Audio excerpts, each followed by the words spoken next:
ಕಾಲದಲ್ಲಿ ದಕ್ಷಿಣ ಭಾರತದಲ್ಲಿದ್ದ ಹಲವು ಸಂಸ್ಥಾನಗಳು ಭಾಷೆಯ ಆಧಾರದ ಮೇಲೆ ರಾಜ್ಯಗಳಾಗಿ ರೂಪುಗೊಂಡವು. ಈ ಸಂದರ್ಭದಲ್ಲಿ ಕನ್ನಡ ಮಾತನಾಡುವ ಪ್ರಾಂತ್ಯವು ಮೈಸೂರು ರಾಜ್ಯವಾಗಿ ಉದಯವಾಯಿತು. 1956 ನವೆಂಬರ್ 1ರಂದು ಕನ್ನಡ ಭಾಷಿಗರಿಗಾಗಿ ಒಂದು ರಾಜ್ಯ ಉದಯವಾದ ಹಿನ್ನೆಲೆ ಕನ್ನಡ ರಾಜ್ಯೋತ್ಸವ. ಅಂದಿನಿಂದ ಪ್ರತಿ ವರ್ಷ ನವೆಂಬರ್ 1ರಂದು ಕನ್ನಡ ರಾಜ್ಯೋತ್ಸವವನ್ನು ಆಚರಿಸಿಕೊಂಡು ಬರಲಾಯಿತು. ಕನ್ನಡ ಚಳುವಳಿ ಹೋರಾಟಗಾರ ಎಂ ರಾಮಮೂರ್ತಿರವರು ಮೊದಲ ಬಾರಿಗೆ ಹಳದಿ ಕೆಂಪು ಬಣ್ಣದ ಕನ್ನಡ ಬಾವುಟ ತಯಾರಿಸಿ ಬಳಸಿದರು. ಅಂದಿನಿಂದ ಕರ್ನಾಟಕದ ಬಾವುಟವಾಗಿ ರಾಜ್ಯಗಳಲ್ಲಿ ರಾರಾಜಿಸುತ್ತಿದೆ. ಹೀಗೆ ಹಲವು ವರ್ಷಗಳ ಕಾಲ ಮೈಸೂರು ರಾಜ್ಯವಾಗಿದ್ದು 1973 ನವೆಂಬರ್ 1ರಂದು ನಮ್ಮ ರಾಜ್ಯಕ್ಕೆ ಹೊಸ ನಾಮಕರಣ ಮಾಡಲಾಯಿತು. ಅದುವೇ ಕರ್ನಾಟಕ. ಕನ್ನಡ ನಾಡು ಚಿನ್ನದ ನಾಡು, ಗಂಧದ ಬೀಡು ಎಂದು ಹೆಸರಾಗಿದೆ. ಬೆಂಗಳೂರು ನಮ್ಮ ಕರ್ನಾಟಕದ ರಾಜಧಾನಿಯಾಗಿದೆ. ಈ ನಾಡಿಗೆ ಸುಮಾರು 2000 ವರ್ಷಗಳ ಹೆಚ್ಚು ಕಾಲದ ಇತಿಹಾಸವಿದೆ. ಆದಿಕವಿ ಪಂಪನಿಂದ ಹಿಡಿದು ಕುವೆಂಪು, ಬೇಂದ್ರೆ, ಕೆ.ಎಸ್. ನಿಸಾರ್ ಅಹಮದ್ ಇನ್ನು ಮುಂತಾದ ಸಾವಿರಾರು ಕವಿಗಳನ್ನು ಇಲ್ಲಿ ಹುಟ್ಟಿ ಬೆಳೆಸಿದ ನಾಡಿದು. ಈ ನಾಡಿನ ಏಕೀಕರಣಕ್ಕಾಗಿ ಹಗಲಿರುಳು ದುಡಿದು ತಮ್ಮ ತನು ಮನ ಧನಗಳನ್ನು ಅರ್ಪಿಸಿದ ಮಹನೀಯರನ್ನು ಸ್ಮರಿಸುವ ಪುಣ್ಯ ದಿನ ರಾಜ್ಯೋತ್ಸವ ದಿನ. ಪ್ರತಿಯೊಬ್ಬ ಕನ್ನಡಿಗನು ಕರ್ನಾಟಕದ ಸಂಸ್ಕೃತಿಯ ಪರಿಚಯವನ್ನು ಪಡೆದಿರಬೇಕು. ಕನ್ನಡವನ್ನು ಕಡ್ಡಾಯವಾಗಿ ಕಲಿಯಬೇಕು. ಕನ್ನಡ ಪುಸ್ತಕಗಳನ್ನು ಓದಬೇಕು. ಕನ್ನಡಕ್ಕಾಗಿ ದುಡಿಯಬೇಕು. ಕನ್ನಡವನ್ನ ಬೆಳೆಸಬೇಕು. ತಾಯಿ ನುಡಿಯನ್ನು ಗೌರವಿಸೋಣ.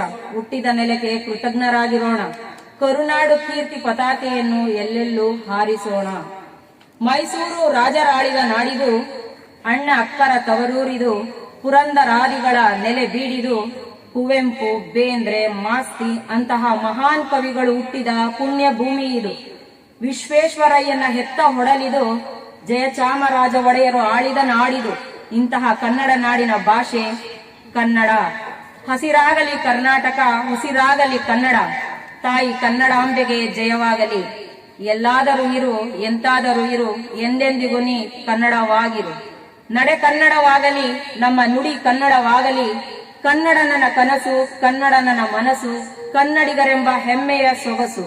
ನಮ್ಮಲ್ಲಿ ಕನ್ನಡವನ್ನ ಉಳಿಸುವುದು, ಬೆಳೆಸುವುದು ಬಹಳ ಮುಖ್ಯವಾಗಿದೆ ಎಂದು ಹೇಳುತ್ತಾ ಇಷ್ಟು ಮಾತನಾಡಲು ಅವಕಾಶ ಮಾಡಿಕೊಟ್ಟ ತಮ್ಮೆಲ್ಲರಿಗೂ ಮತ್ತೊಮ್ಮೆ ಕನ್ನಡ ರಾಜ್ಯೋತ್ಸವದ ಶುಭಾಶಯಗಳು ಎಂದು ಹೇಳುತ್ತಾ ನನ್ನ ಈ ಪುಟ್ಟ ಭಾಷಣವನ್ನು ಮುಗಿಸುತ್ತೇನೆ. ಜೈ ಹಿಂದ್, ಜೈ ಕರ್ನಾಟಕ ಮಾತೆ, ಜೈ ಭುವನೇಶ್ವರಿ.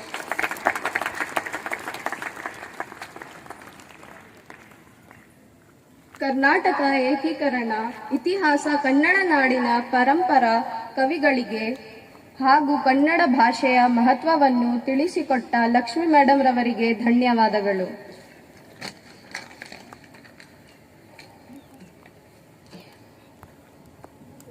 ನಾವು ಕನ್ನಡಿಗರು, ನಾವೆಲ್ಲ ಒಂದೇ. ನಮ್ಮಲ್ಲಿರುವ ದ್ವೇಷ, ಅಸೂಯೆಯನ್ನು ಮರೆತು ಪರಸ್ಪರರಲ್ಲಿ ಪ್ರೀತಿ, ವಿಶ್ವಾಸಗಳನ್ನು ತುಂಬೋಣ. ಮನೆ ಮನೆಗಳಲ್ಲಿ, ಮನಗಳಲ್ಲಿ ಬೆಳಗುತ್ತಿರಲಿ ಎಂದು ಸಾರಿದ ಕವಿ ಡಿ.ಎಸ್. ಕರ್ಕಿ ಅವರಿಂದ ರಚಿತವಾದ ಹೆಚ್ಚುವು ಕನ್ನಡದ ದೀಪ ಎಂಬ ಗೀತೆಯನ್ನು ಹಾಡಲು 10ನೆಯ ತರಗತಿ ಶಾಫಿಯಾ ಕೌಸರ್ ಮತ್ತು ತಂಡದವರನ್ನು ವೇದಿಕೆಗೆ ಬರಬೇಕೆಂದು ಕೇಳಿಕೊಳ್ಳುತ್ತಿದ್ದೇನೆ. ಶುಭೋದಯ. ಹಚ್ಚೇವು ಕನ್ನಡದ ದೀಪ, ಹಚ್ಚೇವು ಕನ್ನಡದ ದೀಪ, ಕರುನಾಡ ದೀಪ, ಸಿರಿನುಡಿಯ ದೀಪ, ಒಲವೆತ್ತಿ ತೋರುವ ದೀಪ.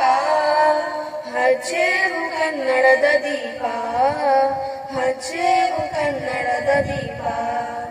ಬಹುದಿನಗಳಿಂದ ಮೈಮರೆವೆಯಿಂದ ಕೂಡಿರುವ ಕೊಳೆಯ ಕೊಚ್ಚೇವು.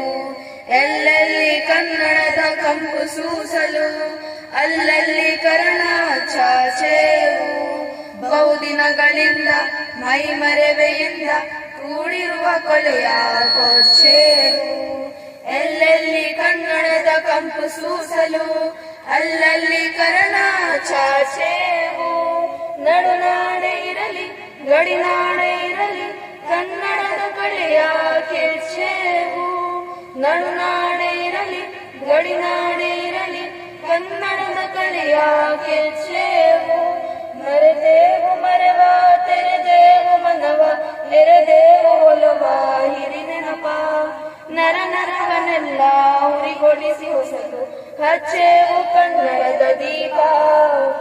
ಹಚ್ಚೇವು ಕನ್ನಡದ ದೀಪ, ಹಚ್ಚೇವು ಕನ್ನಡದ ದೀಪ. ಕಲ್ಪನೆಯ ಕಣ್ಣು ಹರಿವನ ಕಸಾಲು, ದೀಪಗಳ ಬೆಳಕ ಬೀರೇವು.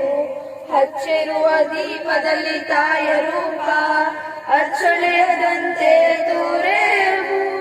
ಕಲ್ಪನೆಯ ಕಣ್ಣು ಹರಿವನ ಕಸಾಲು, ದೀಪಗಳ ಬೆಳಕ ಬೀರೇವು.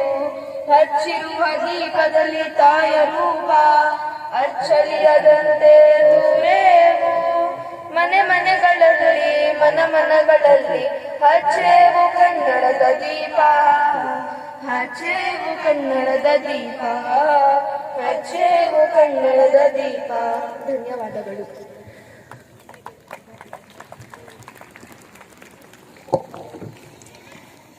ತಮ್ಮ ಗೀತೆಯ ಮೂಲಕ ಕನ್ನಡಿಗರ ಮನದಲ್ಲಿ ಕನ್ನಡ ದೀಪವನ್ನು ಹಚ್ಚಿದ 10ನೆಯ ತರಗತಿ ವಿದ್ಯಾರ್ಥಿಗಳಿಗೆ ಧನ್ಯವಾದಗಳು. ಡಾಕ್ಟರ್ ಪ್ರೊಫೆಸರ್ ಮೊಹಮ್ಮದ್ ಮುಸೇಬ್ ಸಾಹೇಬ್ರವರ ಸಂಕ್ಷೇತ್ರ ಕಿರು ವ್ಯಕ್ತಿ ಚಿತ್ರವನ್ನು ಹೇಳಲು ಲಕ್ಷ್ಮಿ ಮೇಡಮ್ ರವರನ್ನು ಬರಮಾಡಿಕೊಳ್ಳುತ್ತೇನೆ.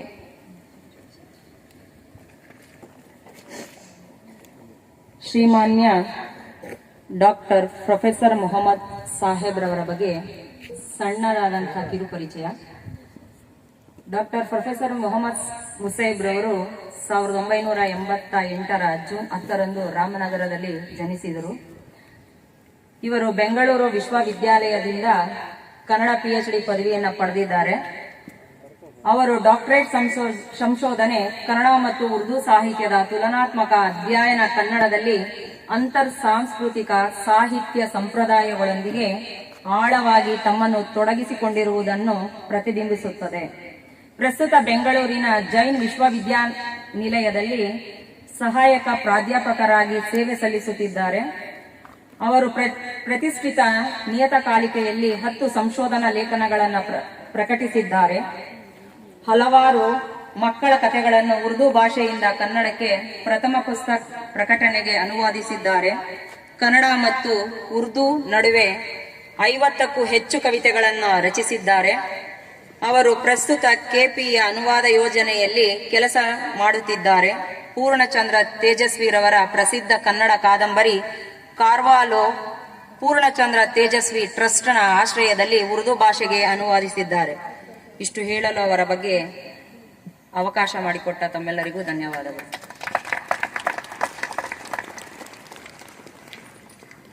ಡಾಕ್ಟರ್ ಪ್ರೊಫೆಸರ್ ಮೊಹಮ್ಮದ್ ಮುಸೇಬ್ ಸರ್ ರವರ ಬಗ್ಗೆ ಕಿರು ಪರಿಚಯ ಮಾಡಿಕೊಟ್ಟ ಲಕ್ಷ್ಮಿ ಮೇಡಮ್ ರವರಿಗೆ ಧನ್ಯವಾದಗಳು.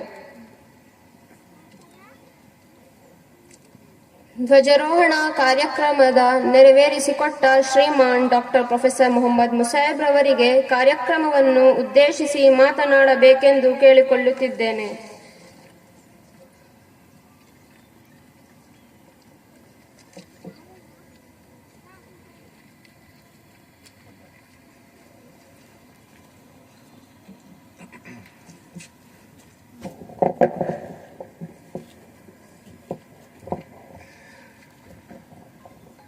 ವೇದಿಕೆ ಮೇಲೆ ಆಸೀನರಾಗಿರುವಂತಹ ನಮ್ಮ ಗಣ್ಯ ಅತಿಥಿಗಳಿಗೆ ಹಾಗೂ ನನ್ನ ಈ ಹುದಾ ಶಾಲಾ ಸಂಸ್ಥೆಯ ಒಂದು ಪ್ರಾಧ್ಯಾಪಕ ಶಿಕ್ಷಕ ವರ್ಗದವರಿಗೆ ಹಾಗೂ ಶಾಲೆಗೆ ಮುಖ್ಯ ಬೆನ್ನೆಲುಬಾಗಿರುವಂತಹ ವಿದ್ಯಾರ್ಥಿ ವರ್ಗಕ್ಕೆ ಹಾಗೂ ಅವರ ಪೋಷಕರಿಗೆ ನಾನು ಹೃತ್ಪೂರ್ವಕವಾಗಿ ಅಭಿನಂದಿಸ್ತಿದ್ದೀನಿ. ಮತ್ತೆ ಎಲ್ಲರಿಗೂ ನಾನು ಇವತ್ತಿನ ಕರ್ನಾಟಕ ರಾಜ್ಯೋತ್ಸವದ ಶುಭಾಶಯಗಳನ್ನು ನಾನು ಕೋರ್ತಿದ್ದೀನಿ. ಇವತ್ತು ನನಗೆ ಬಹುಶಃ ಇದು ಭಿನ್ನವಾದಂತಹ ಅನುಭವ ಇದು. ಯಾಕಂದ್ರೆ ನಾನು ಬಹಳಷ್ಟು ಕಡೆ ನಾವು ಆಸ್ ಎ ಪ್ರೊಫೆಸರ್ ಬಹಳಷ್ಟು ಸಲ ನಾವು ಕನ್ನಡದ ಬಗ್ಗೆ ಮಾತಾಡ್ತೀವಿ. ಕನ್ನಡ ಸಾಹಿತ್ಯ, ಚರಿತ್ರೆ ಇವೆಲ್ಲ ನಾವು ದಿನನಿತ್ಯದ ನಮ್ಮ ಮಾತುಗಳು ಅಥವಾ ದಿನನಿತ್ಯದ ಪಾಠಗಳು. ಆದ್ರೆ ಇವತ್ತು ನನಗೆ ಖುಷಿ ಅನ್ಸಿದ ವಿಚಾರ ಏನಂದ್ರೆ, ಒಂದು ನಿರ್ದಿಷ್ಟ ಸಮುದಾಯಕ್ಕೆ ಸೇರಿದಂತಹ ಒಂದು ಶಾಲಾ ಸಂಸ್ಥೆಯಲ್ಲಿ ಇವತ್ತು ಈ ಮಟ್ಟದಲ್ಲಿ ಪ್ರಯತ್ನ ಮಾಡಿ ಮಕ್ಕಳಿಂದ ಇವತ್ತು ಭಾಷಣಗಳನ್ನ ಮಾಡಿಸಿ ಕನ್ನಡದ ಕವಿತೆಗಳನ್ನ ಓದಿಸುವ ಮೂಲಕ ಹಾಗೂ ಕನ್ನಡ ನಾಡಿನ ಹೆಮ್ಮೆಯಾದಂತಹ ಸಂಸ್ಕೃತಿಯ ಬಗ್ಗೆ ಹೊಗಳುವಂತಹ ವಿಚಾರ ಮಾಡ್ತಿದಾರಲ್ಲ, ಅದು ನನಗೆ ತುಂಬಾನೇ ಖುಷಿಯಾದಂತಹ ವಿಚಾರ. ಇದು ಬಹುಶಃ ಎಲ್ಲ ಶಾಲೆ ಸಂಸ್ಥೆಗಳಲ್ಲಿ ನಡೆಯುತ್ತೆ. ಆದರೆ ಇವತ್ತು ನಾನು ಹೇಳಕ್ ಬಂದಿದ್ದೀನಿ, ನನ್ನ ಭಾಷಣ ಅಂತ ಹೇಳಲ್ಲ ಇದು. ಯಾಕಂದ್ರೆ ನಾನು ನಮ್ಮ ಭಾಷೆಯ ಬಗ್ಗೆ, ನಮ್ಮ ನಾಡಿನ ಬಗ್ಗೆ ಮಾತಾಡುವಂಥದ್ದು ಭಾಷಣ ಅಂತ ಅನ್ಸಲ್ಲ ನನಗೆ. ಇದು ನಾನು ನಿಮ್ಮ ಜೊತೆಗೆ ನನ್ನ ಅನುಭವವನ್ನು ಹಂಚ್ಕೊಳಕ್ ಬಂದಿದ್ದೀನಿ ಅಂತ ನಾನು ಅನ್ಕೊಳ್ತೀನಿ. ಇಲ್ಲಿ ಹಲವು ಶಾಲೆಗಳಲ್ಲಿ ಸಮಾರಂಭಗಳನ್ನ ಮಾಡ್ತೀವಿ, ಆದ್ರೆ ಇಷ್ಟೆಷ್ಟು ಪುಟಾಣಿ ಮಕ್ಕಳುಗಳು ಎಲ್ಲವನ್ನ ಬೈಹೆಡ್ ಮಾಡಿ ಸ್ಪಷ್ಟವಾಗಿ ಕನ್ನಡದಲ್ಲಿ ಮಾತಾಡ್ತಿದಾರಲ್ಲ, ಇದು ಇವತ್ತಿನ ಒಂದು ಮೊಳಕೆ ಹೊಡೆಯುತ್ತಿರುವಂತಹ ಮಕ್ಕಳಲ್ಲಿ ಈ ಕನ್ನಡ ಭಾಷೆಯ ಅಭಿಮಾನ ಈ ರೀತಿ ಬೆಳೀತಾ ಇದ್ರೆ ಮುಂದೊಂದು ದಿನ ಇವತ್ತು ನಾನು ಯಾವ ಜಾಗದಲ್ಲಿ ನಿಂತಿದ್ದೀನಿ, ಬಹುಶಃ ಅವರು ಒಂದಿನ ಇಲ್ಲಿ ನಿಲ್ಲೋದಕ್ಕೆ ಸಾಧ್ಯತೆಗಳಿದ್ದಾವೆ. ನನ್ನ ವೈಯಕ್ತಿಕ ಅನುಭವ ಹೇಳಬೇಕು ಅಂದ್ರೆ, ನಾನು ಪ್ರಾಥಮಿಕ ಶಿಕ್ಷಣವನ್ನು ಮಾಡಿದ್ದು ಉರ್ದು ಮೀಡಿಯಂ ಅಲ್ಲಿ. ಅದು ನಾನು ರಾಮನಗರದಲ್ಲಿ ಯೂತ್ ಸ್ಕೂಲ್ ಅಲ್ಲಿ ನಾನು ಪ್ರೈಮರಿ ಶಿಕ್ಷಣವನ್ನು ನಾನು ಪಡ್ಕೊಂಡೆ. 7ನೇ ತರಗತಿಯಲ್ಲಿ ನಾನು ಉರ್ದು ಓದ್ತಾ ಇದ್ದೆ. ಕನ್ನಡ ನನಗೆ ಕೇವಲ ನಮ್ಮ ತಂದೆಯವರ ಒಂದು ಜಿನ್ಸಿ ಅಂಗಡಿಯಲ್ಲಿ ನಾನು ಹೋಗಿ ಅಲ್ಲಿ ಕಸ್ಟಮರ್ಸ್ ಜೊತೆಗೆ ಮಾತಾಡ್ತಾ ನಾನು ಕನ್ನಡವನ್ನು ಕಲ್ತ್ಕೊಂಡಿದ್ದು. ಅನಂತರ ಕನ್ನಡದಲ್ಲಿ ನಾನು ಒಂದಿಷ್ಟು ಜಾಸ್ತಿ ಅಂಕ ತಗೊಂಡೆ ಅಂತ ನಾನು ಕನ್ನಡ ಮೀಡಿಯಂ ಸೇರ್ಕೊಬಿಟ್ಟೆ. ಅದು ಶಾಂತಿನಿಕೇತನದಲ್ಲಿ ನನ್ನ ಒಂದು ಹೈಸ್ಕೂಲ್ ವಿದ್ಯಾಭ್ಯಾಸ ನಂದು ಮುಂದುವರಿಯಿತು. ಆವಾಗ ನಿಜವಾಗ್ಲೂ ಗೊತ್ತಾಯ್ತು ನನಗೆ ಕನ್ನಡ ಅನ್ನೋದು ಮಾತಾಡಿದಷ್ಟು ಸುಲಭ ಅಲ್ಲ ಅಂತ. ಆವಾಗ ನೀವು ನಂಬ್ತಿರೋ ಇಲ್ವೋ, ಬಹುಶಃ ನಾನು SSLC ಫೇಲ್ಡ್ ಆಗ್ತೀನಿ ಅಂತ ನಮ್ಮ ಮುಖ್ಯಸ್ಥರಿಗೆ ಬಹಳ ತೊಂದರೆ ಆಗಿತ್ತು. 100% ರಿಸಲ್ಟ್ ಕೊಡಬೇಕು, ಆದ್ರೆ ಮೊಹಮ್ಮದ್ ಮುಸೇಬ್ ಇಂದ ಇವತ್ತು ರಿಸಲ್ಟ್ ಹಾಳಾಗೋಗುತ್ತೆ, 100% ಬರಲ್ಲ ಅನ್ನೋದು ಒಂದು ಅವ್ರ ಗುಮಾನಿ ಇತ್ತು. ಆದ್ರೆ ನನ್ಗೊಂದು ಛಲ ಇತ್ತು, ನಾನು ಮಾಡಲೇಬೇಕು, ಕಷ್ಟ ಏನು ಅಲ್ಲ. ಆದ್ರೆ ಅವ್ರು ನಂಬಿಕೆ ಇರ್ಲಿಲ್ಲ ಅಷ್ಟೇ.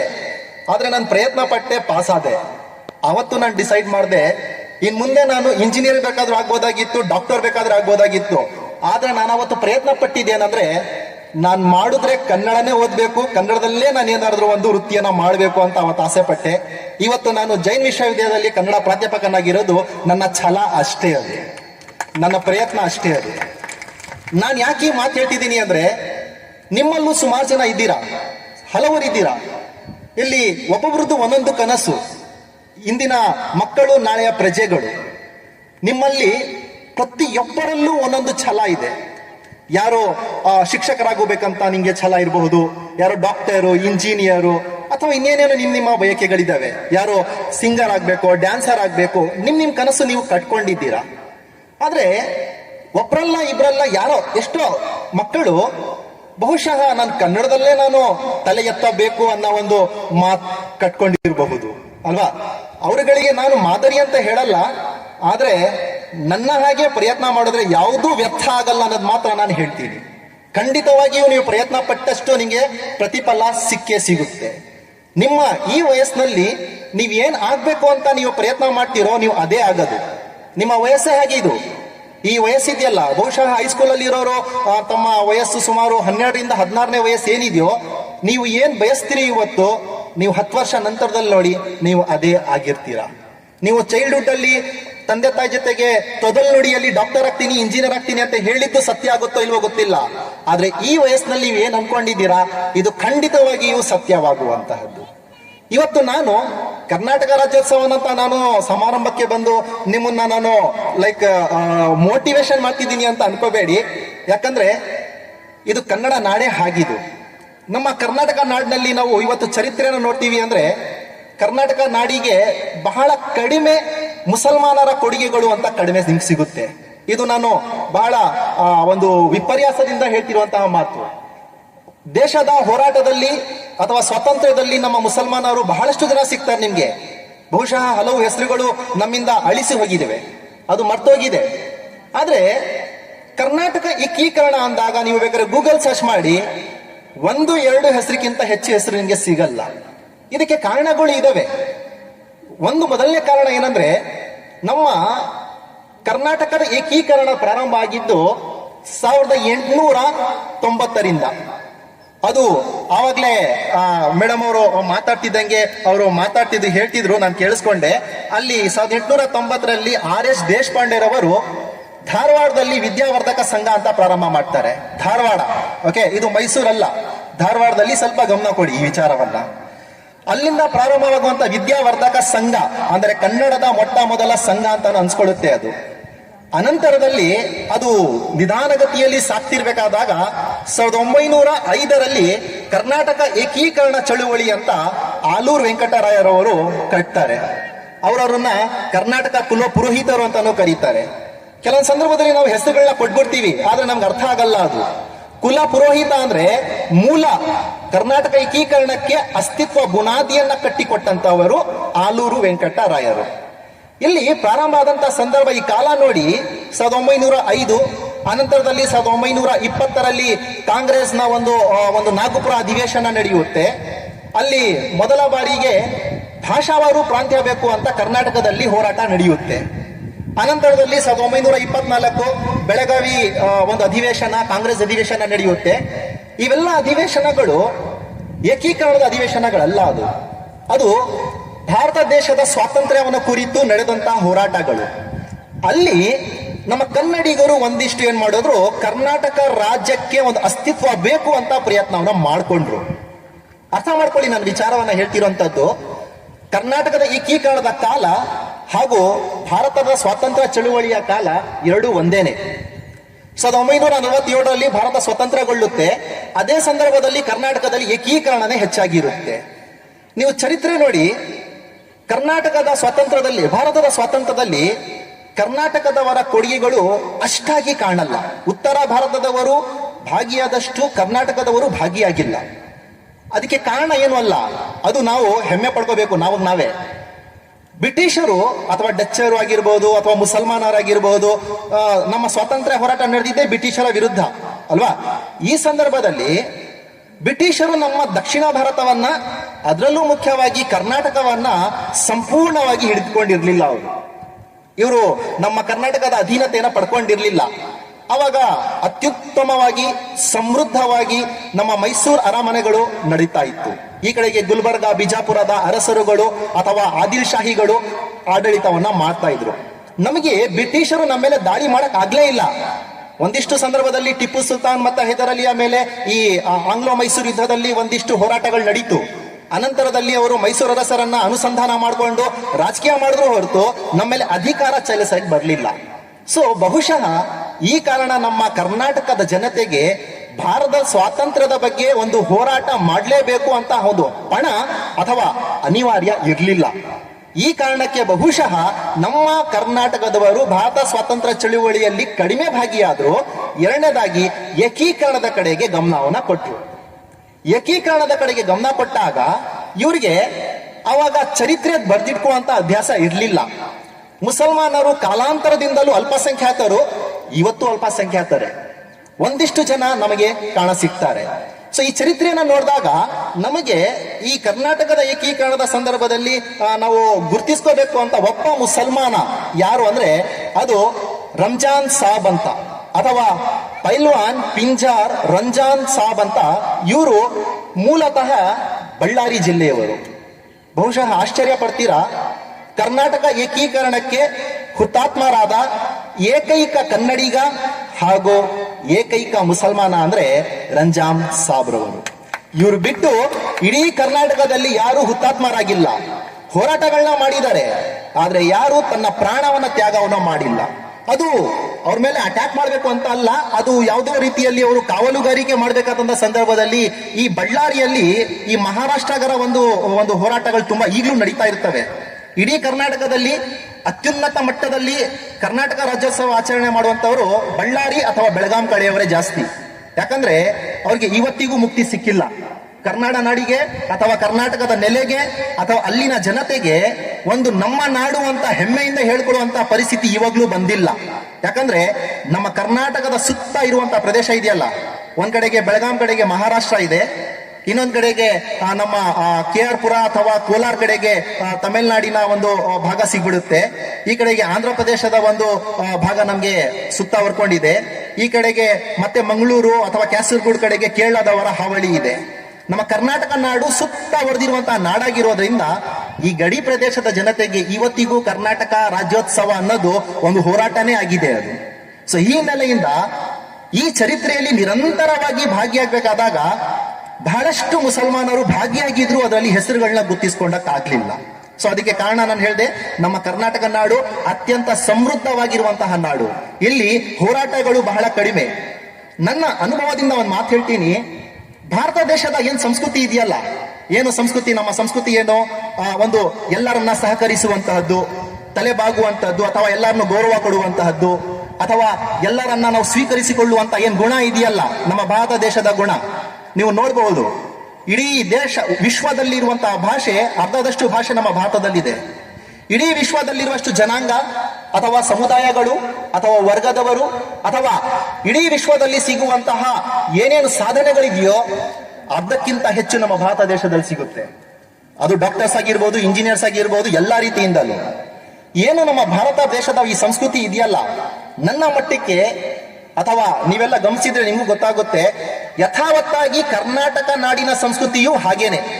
ನೀವು ನೋಡಿರ್ಬೋದು, ಇವತ್ತು ಕರ್ನಾಟಕದಲ್ಲಿ ವಿಶ್ವದಲ್ಲಿ ಎಷ್ಟು ಜನ ಇದ್ದಾರೋ ಭಾರತದಲ್ಲಿ ಇದ್ದಾರೆ, ವಿಶ್ವದಲ್ಲಿ ಎಷ್ಟಿದ್ದಾರೋ ಭಾರತದಲ್ಲಿ ಎಷ್ಟಿದ್ದಾರೋ ಅವರೆಲ್ಲರೂ ನಮ್ಮ ಕರ್ನಾಟಕದಲ್ಲಿ ಇದ್ದಾರೆ. ನೀವು ಬೇಕಾದ್ರೆ ನೋಡಬಹುದು, ಬೆಂಗಳೂರಿಗೆ ಬಂದ್ರೆ ಒಂದೊಂದು ಏರಿಯಾದಲ್ಲಿ ಒಬ್ಬೊಬ್ರು ಒಂದು ವರ್ಗ ನಮ್ಗೆ ಸಿಗ್ತಾ ಹೋಗುತ್ತೆ. ಇವೆಲ್ಲ ಯಾಕೆ ಅಂದ್ರೆ ನಮ್ಮ ಕರ್ನಾಟಕ ನಾಡಿನಲ್ಲಿರುವಂತಹ ಸ್ವೀಕರಣ ಗುಣ ಇದು. ಎಲ್ಲವನ್ನ ಎಕ್ಸೆಪ್ಟ್ ಮಾಡ್ಕೊಳ್ಳುತ್ತೆ, ಎಲ್ಲವನ್ನ ಜೀರ್ಣಿಸ್ಕೊಳ್ಳುತ್ತೆ, ಎಲ್ಲವರನ್ನ ಪ್ರೀತಿಯಿಂದ ನಡೆಸ್ಕೊಳ್ಳುತ್ತೆ. ನಾವು ನೋಡಬಹುದು, ನಮ್ಮ ನಾಡಿನಲ್ಲಿ ಬಹಳ ಕಡಿಮೆ ಈ ಧಾರ್ಮಿಕ ಕಲಹಗಳು ಅಥವಾ ರಾಜಕೀಯ ಕಲಹಗಳಾಗುವಂತಹದ್ದು. ನಮ್ಮಲ್ಲಿ ಈಗಲೂ ನೋಡ್ತೀವಿ, ರಾಜಕೀಯ ಪಕ್ಷಗಳು ಹೆಚ್ಚಾಗಿ ಬೆಳೆದಿಲ್ಲ. ಒಂದು ಕೇಂದ್ರ ಸರ್ಕಾರದ 1-2 ಪಕ್ಷಗಳು ನಮ್ಮ ಮೂಲ ಒಂದು ನಾಡಿನ ಒಂದು ಪ್ರಾದೇಶಿಕ ಪಕ್ಷ ಇಷ್ಟೇ ಇರುವಂತದ್ದು. ನಾವು ಎಷ್ಟು ಹೆಚ್ಚು ಅವಕಾಶನೂ ಕೊಡಲ್ಲ. ಯಾಕೆಂದ್ರೆ ಇಲ್ಲಿ ಮನೋಸ್ಥಿತಿಗಳು ತುಂಬಾ ಸುಂದರವಾಗಿರುವಂತಹದ್ದು. ಇದು ನಾವು ಹೆಮ್ಮೆ ಪಡಬೇಕಾದಂತಹ ವಿಚಾರ. ಇಷ್ಟೆಲ್ಲ ನಾನು ಮಾತಾಡಿ ಕೊನೆಗೆ ನಾನು ಒಂದು ಅವಕಾಶ ಸಿಕ್ಕಿದಾಗ ನಾನು ಕೇಳಕ್ ಬಯಸುವಂತ ಪ್ರಶ್ನೆ ಏನಂದ್ರೆ, ನಾವು ಗಮನಿಸಿದೀವಿ ತಮಿಳುನಾಡಿನಲ್ಲಿ ಅಥವಾ ಕೇರಳದಲ್ಲಿ ಅಥವಾ ಆಂಧ್ರ ಆಗಿರ್ಬೋದು, ಈ ಸುತ್ತ ನಮ್ಮ ದಕ್ಷಿಣ ಭಾರತದ ಏನ್ ರಾಜ್ಯಗಳಿದೆಯೋ ಎಕ್ಸೆಪ್ಟ್ ಕನ್ನಡ ಅಥವಾ ಕರ್ನಾಟಕ, ಅಲ್ಲಿ ನೀವು ಯಾರಾದ್ರೂ ಮುಸಲ್ಮಾನರಿಗೆ ನೀವು ಮಾತಾಡ್ಸಕ್ ಹೋದ್ರೆ ಅವರು ಅವ್ರದೇ ಆದಂತಹ ಪ್ರಾದೇಶಿಕ ಭಾಷೆಯಲ್ಲಿ ಮಾತಾಡ್ತಾರೆ. ಬಹುಶಃ ಯಾರಾದ್ರೂ ಅನುಭವ ಇದ್ರೆ ಗೊತ್ತಾಗುತ್ತೆ, ತಮಿಳಿಗರು ಮುಸಲ್ಮಾನ್ ಆಗಿರ್ಲಿ, ಕ್ರಿಶ್ಚಿಯನ್ ಆಗಿರ್ಲಿ, ಹಿಂದೂ ಆಗಿರ್ಲಿ ತಮಿಳಲ್ಲೇ ಮಾತಾಡ್ತಾರೆ. ಅದೇ ಕೇರಳಕ್ಕೆ ಹೋಗಿ ಕೇರಳದಲ್ಲೇ ಮಾತಾಡ್ತಾರೆ ಅಥವಾ ಮಲಯಾಳಿಯಲ್ಲಿ ಮಾತಾಡ್ತಾರೆ. ಆಂಧ್ರಕ್ಕೆ ಹೋಗಿ ನೀವು ಅಲ್ಲಿ ತೆಲುಗು ಭಾಷೆಯನ್ನೇ ಮಾತಾಡ್ತಾರೆ ಅಲ್ವಾ, ಸಾಮಾನ್ಯ ವಿಚಾರ. ನನ್ನ ಪ್ರಶ್ನೆ, ಕರ್ನಾಟಕದಲ್ಲಿ ಮುಸಲ್ಮಾನರಿಗೆ ಮಾತಾಡಿದಾಗ ಯಾಕೆ ಮುಸ್ಲಿಮರಿಗೆ ಉರ್ದು ಭಾಷೆ ಅಂತ ನಾವು ಗ್ರಹಿಸ್ತೀವಿ? ಪ್ರಶ್ನೆ ಇದು. ಓಕೆ, ಕಾರಣ ಏನ್ ಗೊತ್ತಾ ಅದಕ್ಕೆ? ಈಗ ನನ್ನ ಪ್ರಶ್ನೆ, ನಾನು ಕನ್ನಡದಲ್ಲಿ ಭಾಷಣ ಮಾಡ್ತಿದ್ದೀನಿ. ಈಗ ಅದ್ಭುತವಾಗಿ ಮಕ್ಕಳು ಇಷ್ಟು ಸುಂದರವಾಗಿ ಮಾತಾಡಿದ್ರು, ಕವಿತೆಗಳನ್ನ ಓದಿದ್ರು, ಕರ್ನಾಟಕದ ಚರಿತ್ರೆಯನ್ನ ಅವರು ಹೆಮ್ಮೆಯಿಂದ ಹೇಳ್ಕೊಂಡ್ರು. ಹಾಗಾದ್ರೆ ಈಗ ಕನ್ನಡ ಬರಲ್ವಾ? ಬರುತ್ತೆ ತಾನೆ ಕನ್ನಡ? ನಿಮ್ಗೆಲ್ಲ ಕನ್ನಡ ಬರುತ್ತೆ ತಾನೆ? ನನ್ಗೆ ಆಶ್ಚರ್ಯ ಆಗ್ತಿದ್ದೆ ನಾನು ಯಾರಿಗೆ ಮಾತಾಡ್ತಿದ್ದೀನಿ ಅಂತ. ನಾನು ನೀವೆಲ್ಲ ನಿಮ್ಮನ್ನು ಉದ್ದೇಶಿಸಿ ಮಾತಾಡ್ತಿರುವಂತಹದ್ದು. ನಿಮ್ಗೆಲ್ಲ ಕನ್ನಡ ಬರುತ್ತಾ? ಬರುತ್ತೆ ಹೇಳಿ, ಬರ್ತದಲ್ಲ. ಕೇಳಿಸ್ತಾ ಇಲ್ಲ ನನ್ಗೆ. ಕನ್ನಡ ಬರುತ್ತಾ? ನಾನು ಹೇಳೋದು ಅರ್ಥ ಆಗ್ತಿದ್ಯಾ? ನಾನು ನಿಮ್ಮ ಹಾಗೆ ಉರ್ದು ಮಾತೃಭಾಷೆ ನಂದುನು, ಮಾತೃಭಾಷೆ ಉರ್ದು ನಂದು. ಆದ್ರೆ ನಾನು ಆಸಕ್ತಿಯಿಂದ ಬಯಸಿದ್ದು ಕನ್ನಡ ಭಾಷೆಯನ್ನ, ನಾನು ಪ್ರೀತಿಸಿದ್ದು ಕನ್ನಡ ಭಾಷೆಯನ್ನ.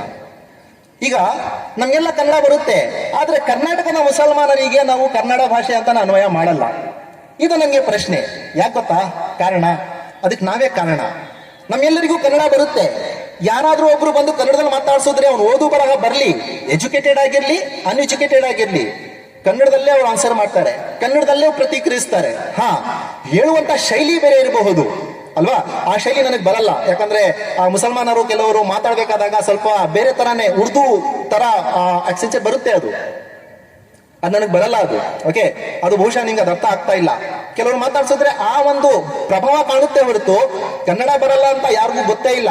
ಮೀನ್ಸ್ ಪ್ರತಿಯೊಬ್ಬನಿಗೂ ಒಂದಿಷ್ಟು ಮಟ್ಟದಲ್ಲಾದ್ರೂ ಕನ್ನಡ ಬಂದೇ ಬರುತ್ತೆ.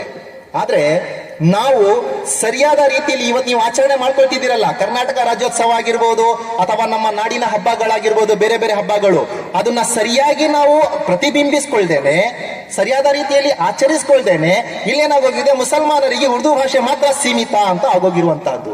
ಆದ್ರೆ ನಾನು ಹೆಮ್ಮೆಯಿಂದ ಹೇಳ್ತೀನಿ, ಇಡೀ ಕರ್ನಾಟಕದಲ್ಲಿ ನಾನಷ್ಟೇ ಅಲ್ಲ, ಚರಿತ್ರೆಯನ್ನ ನೋಡ್ಕೊ ಬರ್ತೀವಿ ಅಂದ್ರೂ ಕನ್ನಡ ಭಾಷೆ ಹಾಗೂ ಇಸ್ಲಾಂ ಧರ್ಮದಲ್ಲಿ ಒಂದು ನಿಕಟವಾದಂತಹ ಒಂದು ಅರ್ಥ ಇದೆ, ಒಂದು ಸಂಬಂಧ ಇದೆ. ಅದಕ್ಕೊಂದು ನನಗೆ ನೆನಪಾಗ್ತಿರುವಂತಹ ಒಂದು ಮಾತು ಹೇಳ್ತೀನಿ. ನಾನು ರೀಸೆಂಟ್ ಆಗಿ ಒಂದು ವಚನವನ್ನ, ಅಂದ್ರೆ ವಚನ ಸಾಹಿತ್ಯ ಅಂದ್ರೆ ಬಹುಶಃ ಎಲ್ಲರೂ ಗೊತ್ತಿರುತ್ತೆ, 12ನೇ ಶತಮಾನದಲ್ಲಿ ಆದಂತಹ ಒಂದು ವಚನ ಚಳುವಳಿ. ಇಲ್ಲಿನ ವಚನಗಳು, ನಾನು ಶೈವ ಪಂಥಕ್ಕೆ ಸೇರಿದಂತಹ ವಚನಗಳನ್ನ ಉರ್ದು ಭಾಷೆಗೆ ಅನುವಾದ ಮಾಡಕ್ ಪ್ರಯತ್ನ ಮಾಡಿದೆ ನಾನು. ಅದರಲ್ಲಿ ಒಂದು ಫಾರ್ ಎಕ್ಸಾಂಪಲ್ ನೀವು ಕೇಳಿರಬಹುದು ಏನ ಕಾಲೆ ಕಂಬ ದೇಹವೇ ದೇಗುಲ ಅಲ್ವಾ. ಇದು ನೀವು ಬಹುಶಃ ಈ ವಚನ ಕೇಳಿದ್ದೀರಾ, ಬಹುಶಃ ಮೈ ಲೆಕ್ಸರ್ ಪಿಲ್ಲರ್ಸ್ ಆ ವಚನ ನೀವು ಕೇಳಿದ್ದೀರಾ. ನಾನು ಇದನ್ನ ಉರ್ದುಗೆ ಅನುವಾದ ಮಾಡಿದೆ. ಉರ್ದುಗೆ ಅನುವಾದ ಮಾಡಬೇಕಾದಾಗ ಈ ವಚನಕಾರರಲ್ಲಿ ಸರಿಸುಮಾರು 111 ವಚನಕಾರರು ಸಿಗ್ತಾರೆ. ಒಬ್ಬ ವಚನಕಾರ ಬಳಸಿರುವಂತಹ ಒಂದು ಅಂಕಿತ ನಾಮ ಅಂತ ಕರೀತಾರಲ್ಲ, ಫಾರ್ ಎಕ್ಸಾಂಪಲ್ ಕೂಡಲ ಸಂಗಮ ದೇವ, ಚೆನ್ನಮಲ್ಲಿಕಾರ್ಜುನ ಅಲ್ವಾ, ಇದು ಅವರ ಅಂಕಿತ ನಾಮ. ಇದನ್ನ ಒಬ್ರು ಬಳಸಿರೋದು ಇನ್ನೊಬ್ರು ಬಳಸಿಲ್ಲ. ಅದು ನನಗೆ ಅನುವಾದ ಮಾಡಬೇಕಾದಾಗ ಪ್ರಶ್ನೆ ಬಂತು, ಯಾಕಿರೋ ಒಬ್ರು ಬಳಸಿದ್ದು ಇನ್ನೊಬ್ರು ಬಳಸಿಲ್ಲ? ಎಲ್ಲ ಹೆಸರುಗಳು ಶಿವನನ್ನ ಕುರಿತು ಹೇಳ್ತಿರುವಂತ ಹೆಸರುಗಳು. ನಾನು ಪ್ರಯತ್ನ ಮಾಡಿ ನೋಡಿದಾಗ ಇದು ಎಲ್ಲಿದೆ, ಯಾಕಿದು ಬೇರೆಯವರು ಒಬ್ಬೊಂದೊಂದು ಹೆಸರು ಕರೀತಿದ್ದೀರಲ್ಲ, ಈ ಹೆಸರುಗಳು ಅವ್ರಿಗೆ ಎಲ್ಲಿಂದ ಸಿಕ್ತು ಅಂತ ನಾನು ಪ್ರಶ್ನೆ ಮಾಡ್ಕೊಂಡು ಹೋಗಿ ಹುಡುಕ್ದೆ. ನನಗೆ ಅವ್ರಿಗೆ ಎಲ್ಲಿಂದ ಸಿಕ್ತು ಅಂತ ಗೊತ್ತಿಲ್ಲ, ಆದ್ರೆ ನನಗೆ ಆ ಎಲ್ಲಾ ಹೆಸರುಗಳು ಕುರಾನಿನ ಸೂರೆ ಅರ್-ರೆಹಮಾನ್ ನಲ್ಲಿ, ಅವಾಗಲೇ ಒಂದು ಮಗು ಓದ್ತಿರ್ಬೇಕಾದಾಗ ಅರ್-ರೆಹಮಾನ್ ನ ಒಂದು ಪಾಠವನ್ನ ಮಾಡ್ತಿದ್ರು. ಅರ್-ರೆಹಮಾನ್ ನಲ್ಲಿ ಅಲ್ಲಾಹನನ್ನ ಕುರಿತು ಉಲ್ಲೇಖಿಸಿರುವಂತಹ ಹೆಸರುಗಳೇ ನಮ್ಮ ಶಿವಶರಣರು ತಮ್ಮ ವಚನಗಳಲ್ಲಿ ಬಳಸ್ಕೊಂಡಿರುವಂತ ಅಂಕಿತ ನಾಮಗಳು. ನಾನಿದು ಬಹಳ ಪ್ರಯತ್ನ ಮಾಡಿ ರಿಸರ್ಚ್ ಮಾಡಿ ನೋಡಿದ್ದು. ಓಕೆ, ನನ್ನ ಅವಕಾಶ ಇಲ್ಲ, ಎಲ್ಲರ ಅವಕಾಶ ಇದ್ರೆ ನನ್ನ ಮೊಬೈಲಲ್ಲೇ ಇದೆ. ಹಲವು ವಚನಗಳನ್ನ ನಾನು ಹೇಗೆ ಅನುವಾದ ಮಾಡಿದ್ದೀನಿ ಅಂತ ನಾನು ಹೇಳ್ಬೋದು. ಅದಕ್ಕೆ ಇನ್ನೊಂದು ಸಂದರ್ಭ ಬಂದಾಗ ನಾನು ಹೇಳ್ತೀನಿ ಅದನ್ನ. ನಿಮ್ಗೆ ಯಾಕೆ ಇದನ್ನ ಹೇಳ್ತಿದ್ದೀನಿ ಅಂದ್ರೆ, ಇಸ್ಲಾಂ ಧರ್ಮ ಹಾಗೂ ವಚನ ಸಾಹಿತ್ಯ ಆಗಿರ್ಬೋದು, ನಮ್ಮ ಕನ್ನಡ ಸಾಹಿತ್ಯ ಆಗಿರ್ಬೋದು, ಯಾವುದೂ ಬೇರೆ ಅಲ್ಲ. ಇನ್ನೊಂದು ಉದಾಹರಣೆ ಕೊಡ್ತಾ ನನ್ನ ಮಾತುಗಳನ್ನ ಮುಗಿಸ್ತೀನಿ ನಾನು. ನಮ್ಮ ಕರ್ನಾಟಕ ನಾಡಿನಲ್ಲಿ ಸೂಫಿ ಪಂಥ ಅಂತ ಒಂದು ಬರುತ್ತೆ. ಇದು ಬಹುಶಃ ಉತ್ತರ ಕರ್ನಾಟಕದಲ್ಲಿ ಸರ್ಗೆ ತುಂಬಾ ಚೆನ್ನಾಗಿ ಗೊತ್ತಿರುತ್ತೆ. ಉತ್ತರ ಕರ್ನಾಟಕದಿಂದ ಬಂದಿರೋರಿಗೆ ಸೂಫಿ ಪಂಥದ ಬಗ್ಗೆ ತುಂಬಾ ಗಮನ ಇದೆ ಅವರಿಗೆ. ಈ ಸೂಫಿ ಪಂಥ ನಮ್ಮ ದೆಹಲಿ ಸುಲ್ತಾನರ ಸಂದರ್ಭದಲ್ಲಿ ಅದು ಬಿಜಾಪುರ ಆಳ್ವಿಕೆ ಸ್ಟಾರ್ಟ್ ಆದಾಗ ಅಥವಾ ಪ್ರಾರಂಭಗೊಂಡಾಗ ಅಲ್ಲಿ ನಮಗೆ ಈ ಸೂಫಿಗಳು ಅಥವಾ ಮೊಘಲರ ಆಳ್ವಿಕೆಯ ಸಂದರ್ಭದಲ್ಲಿ ಅದು ಕಂಡುಕೊಂಡಂತಹದ್ದು. ಸೊ ಇವರು ಕರ್ನಾಟಕಕ್ಕೆ ಬರ್ತಾರೆ. ಅದರಲ್ಲಿ ಒಂದು ಹೆಸರನ್ನ ನಾನು ಮಾತ್ರ ನಾನು ಉಲ್ಲೇಖಿಸ್ತೀನಿ, ಖಾಜಾ ಬಂದೆ ನವಾಜ್ ಅಂತ ನಾವು ಒಂದು ಹೆಸರನ್ನ ಕೇಳ್ತೀವಿ. ಇವರು ಸರಿಸುಮಾರು 100ಕ್ಕೂ ಸರಿಸುಮಾರು ಹತ್ತಿರದಷ್ಟು ಕೃತಿಗಳನ್ನ ಬರೆದಿದ್ದಾರೆ. ಅಂದ್ರೆ ನಾವೆಲ್ಸ್ಗಳು ಅಥವಾ ಸಾಹಿತ್ಯ ಕೃತಿಗಳನ್ನ ಅವ್ರು ಬರೆದಿದ್ದಾರೆ. ಅದರಲ್ಲಿ ದಖನಿ ಉರ್ದು ಅಂತ ಬರೆದಿದ್ದಾರೆ, ದಖನಿ ಕನ್ನಡ ಅಂತಾನೂ ಒಂದಿಷ್ಟು ಕೃತಿಗಳನ್ನ ಅವರು ಬರೆದಿದ್ದಾರೆ. ಕನ್ನಡ ನಾಡಿನ ಒಂದು ಸಂಸ್ಕೃತಿ ಒಳಗೆ ಈ ದಖನಿ ಕನ್ನಡ ಅಥವಾ ದಖನಿ ಉರ್ದು ಅಂತ ಏನಿದೆಯೋ, ಇಲ್ಲಿ ನಮ್ಮ ಮುಸಲ್ಮಾನರ ಕೊಡುಗೆಗಳು ಎಷ್ಟಿದಾವೆ ಅಂದ್ರೆ, ನನ್ನ PhD ಟಾಪಿಕ್ ನಲ್ಲಿ ನಾನು ರಿಸರ್ಚ್ ಮಾಡಿದಾಗ ಎಷ್ಟು ಮುಸಲ್ಮಾನರ ಹೆಸರು ಕನ್ನಡವನ್ನ ಅಭಿಮಾನಿಸ್ಕೊಂಡು ಬಂದಿದ್ದಾರೆ ಅಂದ್ರೆ, ಇಡೀ ದೇಶದಲ್ಲಿ ಸೂಫಿ ಪರಂಪರೆಗೆ ಒಂದು ಭದ್ರ ಬುನಾದಿ ಹಾಕಿ ಕೊಟ್ಟಂತಹದ್ದು ನಮ್ಮ ಕನ್ನಡ ನಾಡು ಅಂತ ನನಗೆ ಹೆಮ್ಮೆ ಆಗುತ್ತೆ. ಅದು ಕರ್ನಾಟಕದಲ್ಲಿ ಸೂಫಿ ಪಂಥ ಹುಟ್ಟಿ ಅದು ಇಡೀ ವಿಶ್ವದಲ್ಲಿ ಇವತ್ತು ರಾಜಾಜಿಸ್ತಾ ಇದೆ. ಈ ಸೂಫಿ ಪಂಥ ಬೇರೆ ಅಲ್ಲ, ಶಿವಶರಣರ ಒಂದು ಶೈವ ಪಂಥ ಬೇರೆ ಅಲ್ಲ, ಅಥವಾ ತತ್ವಪದಕಾರರ ಪಂಥ ಬೇರೆ ಅಲ್ಲ. ಇವೆಲ್ಲರೂ ಒಂದೇನೆ. ಸೊ ನನ್ನ ಮಾತುಗಳ ಮೂಲಕ ನಾನು ಹೇಳಿ ನಿಮ್ಮನ್ನ ಗಮನವನ್ನು ಕೊಡಿಸಬೇಕು ಅಂತ ಪ್ರಯತ್ನ ಮಾಡ್ತಿರುವಂತ ವಿಚಾರ, ಕನ್ನಡ ನಾಡು ಹಾಗೂ ಮುಸಲ್ಮಾನರು, ಕನ್ನಡ ಸಂಸ್ಕೃತಿ ಮುಸ್ಲಿಂ ಸಂಸ್ಕೃತಿ ಬೇರೆ ಯಾವುದೂ ಅಲ್ಲ, ಅವೆಲ್ಲವೂ ಒಂದೇನೆ. ಆದರೆ ನೋಡುವಂತ ನೀತಿ ಬೇರೆ ಆಗಿದೆ ಅಷ್ಟೇ ಹೊರತು, ಅಥವಾ ಆಚರಿಸುವಂತ ರೀತಿ ಬೇರೆ ಆಗಿದೆ ಹೊರತು, ನಾವು ಅಷ್ಟೇ ಅಭಿಮಾನವನ್ನ ಕನ್ನಡದ ಬಗ್ಗೆ ಇಟ್ಕೊಂಡಿದೀವಿ ಅಂತ ನನಗೂ ಅನ್ಸುತ್ತೆ. ಬಹುಶಃ ಆ ಅಭಿಮಾನ ನಿಮ್ಗೂ ಬರಬೇಕು. ಇಂತಹ ಕಾರ್ಯಕ್ರಮಗಳನ್ನ ಮಾಡುವ ಮೂಲಕ ಇದು ಸಾಮಾನ್ಯವಾಗಿ ಬಂದೇ ಬರುತ್ತೆ ಅನ್ನೋದು ನನ್ನ ನಂಬಿಕೆ. ಸೊ ಇಂತಹ ಕಾರ್ಯಕ್ರಮಗಳು ಮತ್ತೆ ಮತ್ತೆ ನಡೀತಾ ಇರ್ಲಿ, ಆಗ್ತಾ ಇರ್ಲಿ ಅಂತ ನಾನು ಹೇಳ್ತಾ, ನಾನು ಕೊನೆಗೆ ಆವಾಗಲೇ ಕವಿತೆ ಓದಂತಹ ನಿತ್ಯೋತ್ಸವ ಕವಿತೆ ಇದೆಯಲ್ಲ, ಆ ಕವಿತೆಯಲ್ಲಿ ನಿತ್ಯೋತ್ಸವ ಆ ಕವಿತೆಯನ್ನ KS ನಿಸಾರ್ ಅಹಮದ್ ರವರು ಕರ್ನಾಟಕ ನಾಡನ್ನ ತಾಯಿ ಅಂತ ಉಲ್ಲೇಖಿಸಿಕೊಳ್ತಾರೆ. ತಾಯಿ, ಮದರ್ಗೆ, ತಮ್ಮ ತಾಯಿಗೆ ಹೋಲಿಸ್ಕೊಂಡು ಅವ್ರು ಹೇಳ್ತಾರೆ. ಜಸ್ಟ್ ಇಮ್ಯಾಜಿನ್ ಮಾಡಿ, ಕನ್ನಡ ನಾಡಿಗೆ ತಾಯಿ ಅಂತ ಹೋಲಿಸ್ಕೊಳ್ತಿರುವಂತಹದ್ದು, ನಾವು ತಾಯಿಗೆ ಕೊಟ್ಟಷ್ಟು ಗೌರವವನ್ನೇ ನಮ್ಮ ನಾಡಿಗೂ ನಾವು ಕೊಡ್ತಾ ಇದ್ದೀವಿ. ಆ ನಾಡಿನ ಚರಿತ್ರೆಗೆ, ನಾಡಿನ ಸಂಪ್ರದಾಯಕ್ಕೆ, ಆಚರಣೆಗೆ, ನಂಬಿಕೆಗೆ, ನಾಡಿನ ಪ್ರತಿಯೊಂದು ಜನತೆಗೂ ನಾವು ಗೌರವ ಕೊಡ್ತಿದ್ದೀವಿ ಅಂತಾನೆ ಅರ್ಥ. ಈ ಕವಿತೆಯನ್ನು ಬರೆದಂತಹದ್ದು KS ನಿಸಾರ್ ಅಹಮದ್ ಅನ್ನೋದು ನಾವು ಹೆಮ್ಮೆ ಪಡಬೇಕಾದಂತಹ ವಿಚಾರ. ಅಷ್ಟೇ ಅಲ್ಲ, ನಮ್ಮಲ್ಲಿ ಈ ಅರಿಶಿನ ಮತ್ತೆ ಕುಂಕುಮ ಅಂತ ಒಂದ್ ಕಡೆಗೆ ಅವರು ಮೇಡಮ್ ಮಾತಾಡ್ಬೇಕಾದಾಗ ಹೇಳಿದ್ರು, ನನ್ನ ಮಟ್ಟಕ್ಕೆ ಅದೊಂದು ತಿದ್ಕೋಬೇಕು ಅಂತ ಅನ್ಸುತ್ತೆ ನನಗೆ.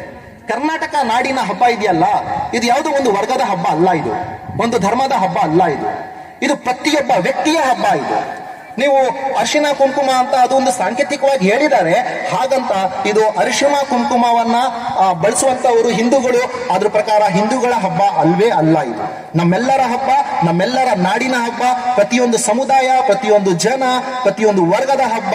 ಇದು ನಾವು ನಿಮ್ಮೆಲ್ಲರ ಹಬ್ಬ ಅಂತ ಹೇಳ್ತಾ ನನ್ನ ಮಾತುಗಳನ್ನ ಮುಗಿಸ್ತಾ ಇದ್ದೀನಿ. ಎಲ್ಲರಿಗೂ ಶುಭವಾಗಲಿ. ಕರ್ನಾಟಕ ರಾಜ್ಯೋತ್ಸವದ ಮತ್ತೊಮ್ಮೆ ಶುಭವನ್ನು ಕೋರುತ್ತಾ ನನ್ನ ಮಾತುಗಳನ್ನ ಮುಗಿಸ್ತಿದ್ದೀನಿ. ಧನ್ಯವಾದಗಳು.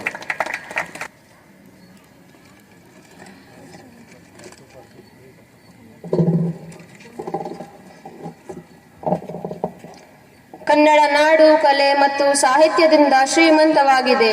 ಕನ್ನಡಿಗರಾದ ನಾವು ಕನ್ನಡವನ್ನು ಕಡ್ಡಾಯವಾಗಿ ಬಳಸಬೇಕು. ಪ್ರತಿನಿತ್ಯ ಕನ್ನಡ ನಮ್ಮ ಉಸಿರಾಗಬೇಕು.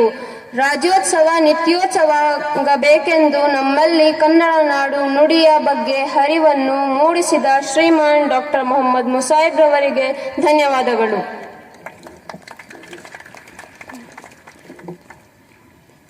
ಕೆಕೆ ದೊಡ್ಡಿಯ ಕೌನ್ಸಿಲರ್ ಶ್ರೀ ಮಾನ್ಯ ಶಿವಕುಮಾರ್ ಸ್ವಾಮಿರವರನ್ನು ಕಾರ್ಯಕ್ರಮವನ್ನು ಉದ್ದೇಶಿಸಿ 2 ಮಾತನಾಡಬೇಕೆಂದು ಕೇಳಿಕೊಳ್ಳುತ್ತೇನೆ.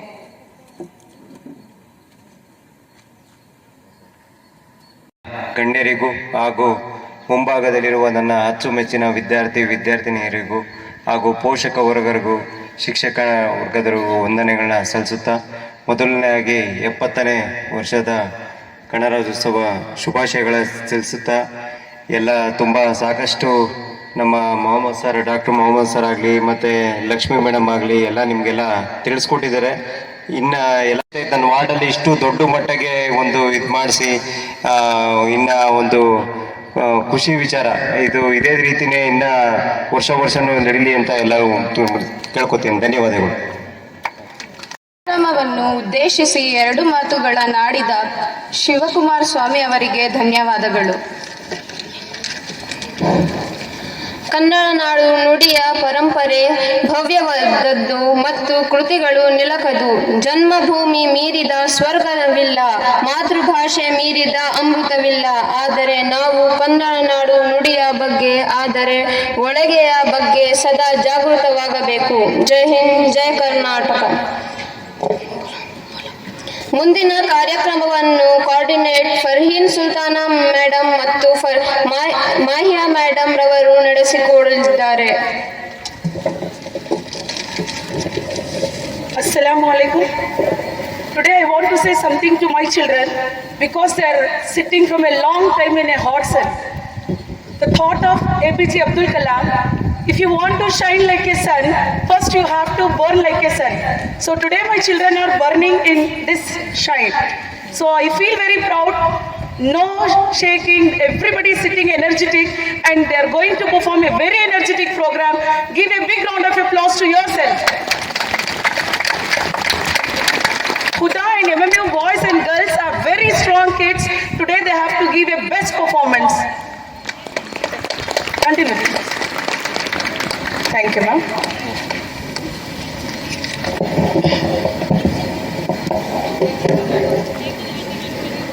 The secret of getting ahead is getting started. Don't fear the journey, just take the first step. Assalamu alaikum wa rahmatullahi wa barakatuh. Rabbi shahli sadri wa yassirli wahlul uqdatam min lisani yafqahu qawli. In the name of Allah, the most beneficent and merciful. A very good morning to one and all. I am Farheen Sultana.